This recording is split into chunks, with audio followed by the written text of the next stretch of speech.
Tired of your epic memes getting lost in the Discord void?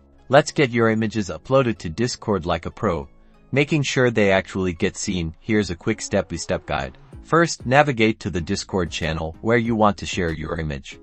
You'll see the text box at the bottom, ready for your witty comments and, of course, your awesome pictures. To the left of the text box, you'll see a little paperclip icon. That's your best friend right now. Click it.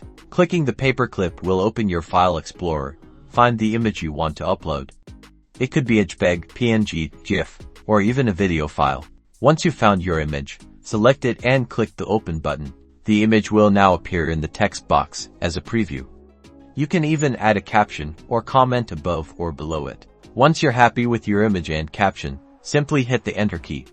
Or you can click the send icon. It looks like a paper airplane to the right of the text box. Voila! Your image is now visible in the Discord channel for everyone to enjoy. You, or anyone else, can now download the image, copy the link to share it elsewhere, or react to it with emojis, because everyone loves emojis. Pro tip: you could also drag and drop images directly from your desktop into the text box for an even faster upload. This works for most image types too. Also, if you're having trouble seeing images, make sure your Show Images setting is enabled in Discord settings, under the Text and Images section. Now go forth and flood your favorite Discord servers with all the amazing images and memes you can find. Have fun.